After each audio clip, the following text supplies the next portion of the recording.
नमस्कार दोस्तों, आज हम पढ़ने वाले हैं पार्टोग्राफ पार्ट 2। ठीक, इसके पहले की वीडियो में आपने पढ़ा होगा कि पार्टोग्राफ आखिर क्या होता है, पार्टोग्राफ को और दूसरे नाम से किस नाम से आखिर जाना जाता है। ठीक, दूसरा पार्टोग्राफ का आखिर डिजाइन किसने किया था, किसने इन्वेंट किया था। फ्राइडमैन नाम के एक साइंटिस्ट थे जिन्होंने 1954 में उसका डिजाइन किया था। बाकी उसके बाद फिर हम लोगों ने क्या जाना, उसके प्रिंसिपल के बारे में जाना, फिर उसके पर्पस के बारे में जाना। फिर अगला हमने उसके बारे में क्या जाना कि पार्ट 1 में कई पार्ट में 3 पार्ट में डिवाइड किया है। ठीक है, सब पार्ट 1 में क्या देखते हैं हम लोग, देखते हैं फीटल के कंडीशन के बारे में। सेकंड पार्ट में हम लोग क्या देखते हैं, प्रोग्रेस ऑफ लेबर के बारे में। और लास्ट जो थर्ड पार्ट है उसमें हम लोग क्या देखते हैं, मदर की स्टेटस के बारे में हम लोग जानते हैं। तो हम लोग उतना हम थ्योरेटिकल पार्ट जो है इसके पहले वाले वीडियो में हम लोग जान चुके हैं। आज हम ये जानेंगे कि आखिर ग्राफ अगर आपके सामने आ जाता है तो आखिर उसको भरेंगे कैसे। अक्सर क्लिनिकल या फिर स्टाफ जो भी है हॉस्पिटल्स में काम कर रहे हैं उनको ये दिक्कतें आती हैं कि आखिर ये भरा कैसे जाए। तो आज हम उसके बारे में जानेंगे। तो चलिए शुरू करते हैं, पार्टोग्राफ को आखिर रिप्रेजेंट कैसे किया जाता है। ठीक है, तो सबसे पहले जो आता है पार्टोग्राफ का वो आता है आपका इंट्रोडक्शन पार्ट। इंट्रोडक्शन में जो होता है वो नेम होता है, Gravita hospital, para, time and admission and date of admission. ये जो होता है वो होता है फीमेल का, जो लेडी भर्ती हुई है या आई है उसका सबसे पहले नाम क्या है। ठीक है, ग्रेविटा क्या है ना, हॉस्पिटल किस हॉस्पिटल में है, और पैरा क्या है, और डेट ऑफ एडमिशन क्या है। ठीक है, अगर मान के चलिए कि कोई भी पेशेंट आपके पास आया, कितने बजे आया, सुबह 8 बजे आया। ठीक है, तो 8 बजे से हम लोग शुरू कर देते हैं। आखिर उसकी जो भी लेडी आई थी उसके जो भी फीटल हार्ट रेट जो थे वो कैसे कैसे थे। सबसे पहले तो पार्ट 1 एक तरीके से हम इसमें लिख सकते हैं पार्ट 1। पार्ट 1 में आपके क्या क्या था, पार्ट 1 में आपके था FHR देखते हैं, और क्या देखेंगे इसमें, क्या देखेंगे, मेम्ब्रेन देखेंगे, और क्या देखेंगे इसमें, मोल्डिंग देखेंगे। तो सबसे पहले शुरू करते हैं फीटल हार्ट रेट। जो आप ये लाइन देख रहे हैं, ये लाइन यहां से और यहां तक ये जो रहेगी वो हार्ट रेट रहेगी। ठीक है, इनको आखिर कैसे शो करना इन आखिर बॉक्स। ठीक है, तो सबसे पहले हम लोग क्या करेंगे, अगर मान के चले कि लेडीज आई आपके पास 8 बजे, इधर जो रहेगा जब पेशेंट आई तो 8 बजे आपने क्या देखा पेशेंट का, 8 बजे यहां लिख सकते हैं 8 बजे जब आई पेशेंट, उसके जो फीटल वो आपने चेक किया वो कितना था, 120 था। तो 120 पे आप यू मार्क कर देंगे। ठीक है, इस तरीके से। ठीक है, उसके बाद जस्ट आपने 10 बजे 2 घंटे बाद आपने फिर चेक किया तो उसकी हार्ट रेट जो मिलती है वो मिलती है आपको 140। तो आप ऐसे मार्क कर देंगे। ठीक है, फिर आपने क्या किया, 12 AM पे फिर चेक किया तो आपको अगर कितनी मिलती, 160 मिलती।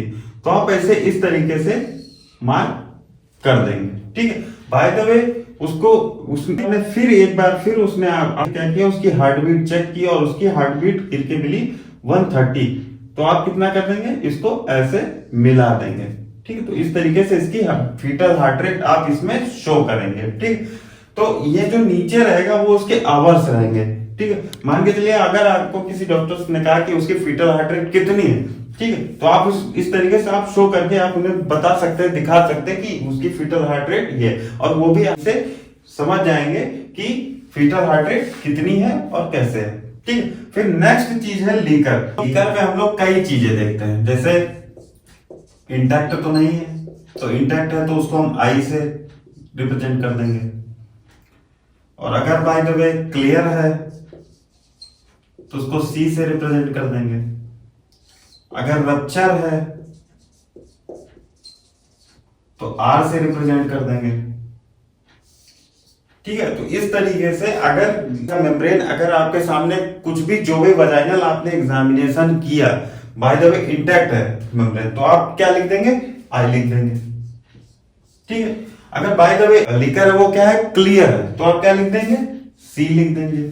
ठीक है, अगर by the way membrane rupture हो गई तो आप क्या लिख देंगे, आर लिख देंगे। मतलब आसानी से आप जो जिस नाम का फर्स्ट वर्ड है आप उसको यहाँ पे उठा के रिप्रेजेंट कर देंगे। ठीक है, लास्ट है, अगर liquor by the way meconium state हुआ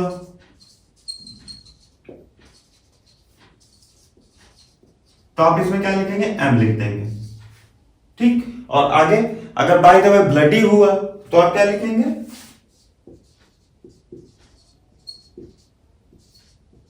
तो बी बना देंगे। ठीक है, तो आप जैसा यहाँ पे जैसा है इसका फर्स्ट वर्ड, जो जैसा आपको वजाइनल एग्जामिनेशन आपने किया, ठीक है, जो आपके सामने जो मिला वो आप उसका फर्स्ट वर्ड लिख देंगे। ठीक है, तो मेकोनियम लिख देंगे, ब्लडी लिख देंगे, रप्चर हुई तो रप्चर लिख देंगे, क्लियर हुआ तो क्लियर लिख देंगे, इंटैक्ट हुई तो इंटैक्ट लिख देंगे।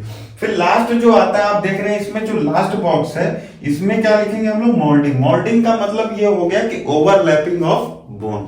ठीक है, overlapping of bone, overlapping of bone. ठीक है, मैंने पहले की वीडियो में अच्छे से बताया था कि उसमें हम चेक करते हैं डिसेंट ऑफ, मतलब जैसे जैसे बच्चा डिसेंट होता है +1 +2 +3 स्टेशन से नीचे आता रहता है, वैसे वैसे हम लोग इसमें मेंशन करते जाएंगे। ठीक, अगर बाय द वे बच्चा डिसेंट होकर के 0 स्टेशन पे, तो आप उसको क्या लिखेंगे, 0 लिखेंगे। ठीक है, फिर अगर बाय द वे +1 पे है तो आप +1 लिख देंगे, +2 पे है तो +2 पे, ठीक है, +3 पे। इस तरीके से आप उसको ग्राफ में रिप्रेजेंट करना है। ठीक है, अभी हमने क्या क्या जाना, मेनली पार्ट 2 में पार्टोग्राफ है, पार्ट 1 हमको क्या क्या जानना था, फीटल हार्ट रेट जाननी थी, लीकर मेम्ब्रेन जाननी थी और मोल्डिंग जानना था। तो ये जो हमारी लाइन रहेगी वो रहेगी फीटल हार्ट रेट। तो फीटल हार्ट रेट हमने शुरुआत कहां से की, 100 से 200 तक, और नॉर्मल जो हार्ट रेट होती है बच्चे की वो कितनी होती है, 120 से 160 बीट पर मिनट। ठीक है, तो जो बच्चे की नॉर्मल हार्ट बीट रहती है वो कितनी रहती है, वो रहती है 120/160। ठीक है, ये जो लाइन रहेगी वो रहेगी हार्ट रेट, मतलब पेशेंट ने एडमिशन कब लिया, सुबह 8 बजे, तो हमने अगर उसका 8 बजे जब अगर चेक किया तो उसकी हार्ट रेट कितनी मिल रही है हमें, 120, तो 120 को हम मार्क कर देंगे। ठीक है, नेक्स्ट 2 घंटे के बाद अगर जैसे हम लोग उसकी फिर हम अगर हार्ट रेट चेक करें तो कितना मिला, 140 मिल रही है। ठीक है, फिर नेक्स्ट 2 घंटे बाद हम लोग 12 बजे अगर उसका हार्ट बीट चेक कर रहे हैं तो उसकी 160 मिल, मतलब कंटिन्यू हमें बढ़ती हुई स्थिति में मिल रही है। ठीक है, नेक्स्ट 2 घंटे बाद हमने क्या देखा, 2 AM पे हर 2 घंटे बाद, तो उसकी कितनी मिल रही है, उसकी मिल रही 130। तो जो जैसा हार्ट बीट मिला हमने उसको वैसा रिप्रेजेंट करना। ठीक है, नेक्स्ट चीज ये आ जाती है कि लीकर या मेम्ब्रेन जो भी है वो अगर vaginal examination by the way करते हैं तो हमारे सामने वो क्या आता है, इंटैक्ट है, क्लियर है, ब्लडी है या रप्चर है ना, जो जैसा उसका वर्ड फर्स्ट है उसको हम ये उतने घंटे पे टाइमिंग पे यहाँ पे मेंशन कर देंगे। ठीक है, फिर नेक्स्ट आते हैं मोल्डिंग। मोल्डिंग में क्या बताया था हमने, मोल्डिंग में बताया था ओवरलैपिंग ऑफ बोन। ठीक, ओवरलैपिंग ऑफ बोन का मतलब अगर बाय द वे ये यहाँ नीचे आपका आवर्स में ही रहेगा, जैसा ऊपर वैसे नीचे। ठीक है, ये आवर्स में रहेगा। ठीक, जितने बजे हमने ये लिया उतने बजे हमने ये चेक किया। ठीक है, अगर मोल्डिंग में बाय द वे 0 स्टेशन पे आ गया तो हम उसमें 0 लिख देंगे। ठीक है, नेक्स्ट +1 पे आ गया तो हम +1 लिख देंगे, +3 पे लिख देंगे। अब नेक्स्ट अगला कंपोनेंट हमारा क्या है, अब हम उसके बारे में जानते हैं।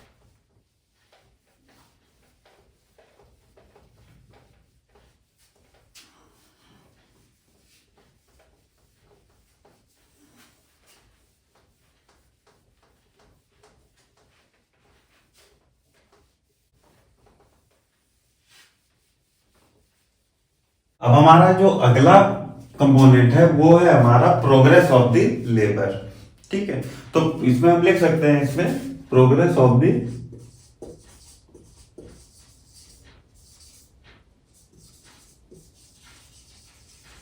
अब इस ग्राफ में हमको क्या दिखाना है, क्या रिप्रेजेंट करना, प्रोग्रेस ऑफ द लेबर, मतलब आखिर क्या क्या प्रोग्रेस हो रही है। ठीक है, एक तरफ आप देख रहे हैं कि 0 से 10 तक हमने दे दिया और इधर जो है टाइमली जो पहले से था वैसे ही टाइमली वैसे शो होगा। ये पूरा जो रहेगा वो 24 आवर तक रहेगा। ठीक है, और 0 to 10। अब इस लाइन में हमको दिखाना क्या है कि सर्विस के डायलेशन को दिखाना है और दूसरा डिसेंट ऑफ हेड। अगर सर्विस का डायलेशन शो करना है तो उसे हम ऐसे क्रॉस करके दिखा सकते हैं, और जो डिसेंट ऑफ हेड है मतलब फीटल हेड, अगर इशियल स्पाइन से वो नीचे आ रहा है तो उसको हम किस में शो करेंगे, जीरो से ऐसे शो कर सकते हैं, डॉट से भी।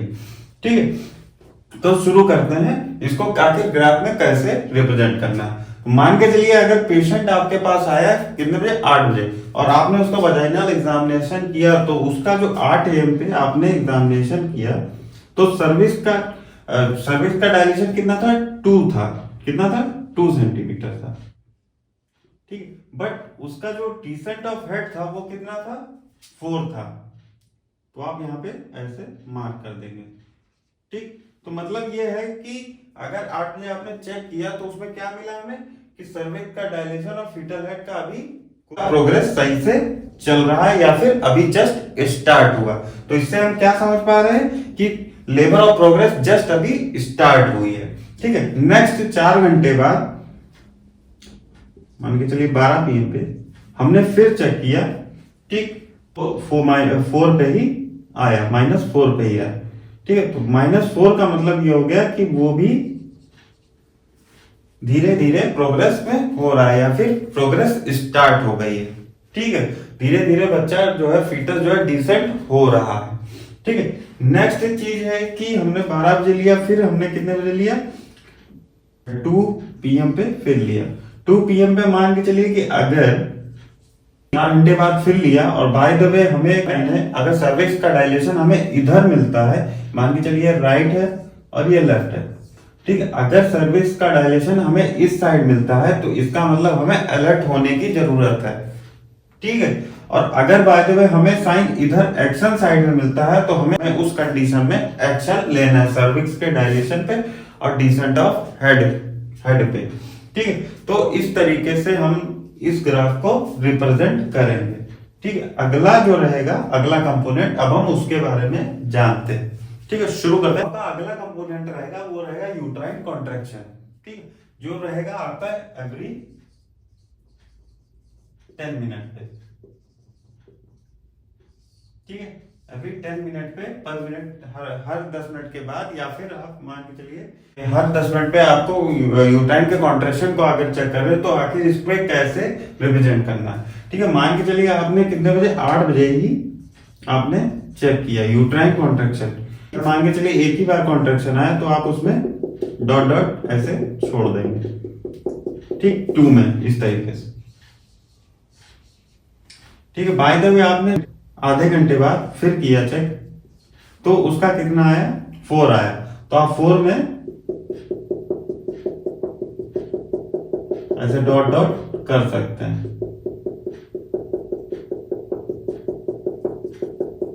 ठीक है, जस्ट आपने फिर बजे आपने फिर चेक किया। ठीक है, तो मान के चलिए उसके 5 कॉन्ट्रैक्शन आते हैं, तो आप इस तरीके से डॉट कर सकते हैं।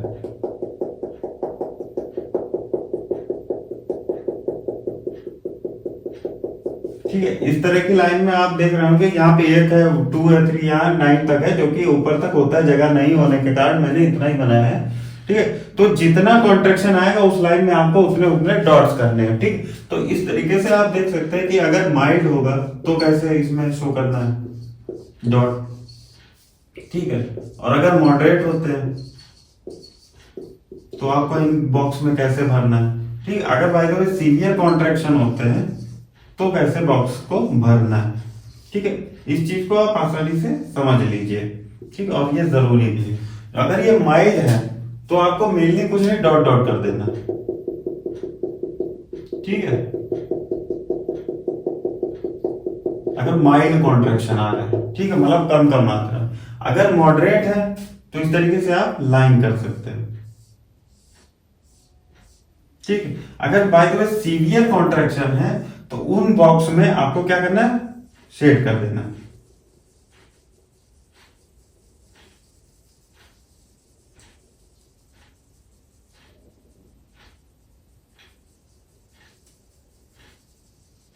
तो यूट्राइन के कॉन्ट्रैक्शन को आपको कैसे शो करना है, अगर माइल्ड होता है तो आपको मात्र डॉट डॉट करके छोड़ देना है। ठीक है, अगर मॉडरेट कॉन्ट्रैक्शन है तो इस तरीके से लाइन करके आपको इन बॉक्सों में जैसे इस तरीके से करके आपको छोड़ देना है। ठीक है, अगर by the way severe contraction है तो आप क्या करेंगे, सीधे शेड कर देना।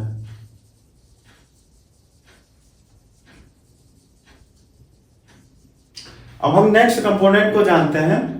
आपको मदर की कंडीशन में सबसे पहले देखना होगा पल्स, ठीक है। क्या देखना है? बीपी, और क्या देखना है? टेम्परेचर, और क्या देखना है? आईवी फ्लूइड, और ऑक्सीटोसिन या फिर कोई ड्रग चल रही है। और यहाँ 90 लिख दीजिए, 110 लिख दीजिए, 120, 130, 140, 150, 160, 190, 200, 210, 220, 230, इस तरीके से आपको लिख देना है। और ये जो नीचे की लाइन रहेगी वो रहेगी मेनली टाइम की। क्या रहेगी? टाइम की, ठीक है। नेक्स्ट आपका जो कॉलम है उसमें क्या देखना है आपको? आपको इसमें देखना है टेम्परेचर, ठीक है। और बाकी इसमें क्या देखना है? आईवी फ्लूइड, ठीक है। आपका जो नेक्स्ट कॉलम है इसमें क्या आप लोग देखेंगे यूरिन एनालिसिस करेंगे, ठीक है। तो शुरू करते हैं इसमें कैसे कैसे देखना है।